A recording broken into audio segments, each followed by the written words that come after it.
আয়াত ৭২।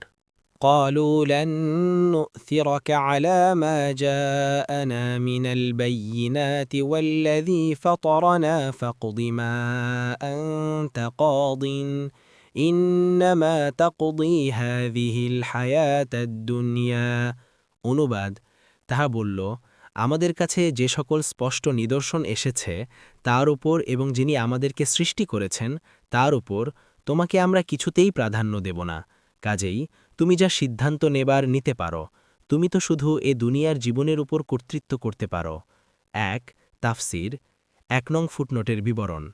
জাদুকররা ফেরাউনি কঠোর হুমকি ও শাস্তির ঘোষণা শুনে ইমানের ব্যাপারে এতটুকুও বিচলিত হল না।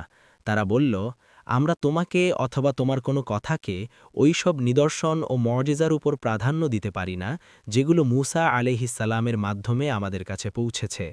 জগৎস্রষ্টা আসমান জমিনের পালনকর্তাকে ছেড়ে আমরা তোমাকে পালনকর্তা স্বীকার করতে পারি না। ফকদি মা আনতা কদিন, এখন তোমার যা খুশি আমাদের সম্পর্কে ফায়সালা করো এবং যে সাজার ইচ্ছা দাও। ইন্নামা তকদি হাদিহিল হায়াতাদ দুনিয়া, অর্থাৎ তুমি আমাদেরকে শাস্তি দিলেও তা এই ক্ষণস্থায়ী পার্থিব জীবন পর্যন্তই হবে। মৃত্যুর পর আমাদের উপর তোমাদের কোনো অধিকার থাকবে না।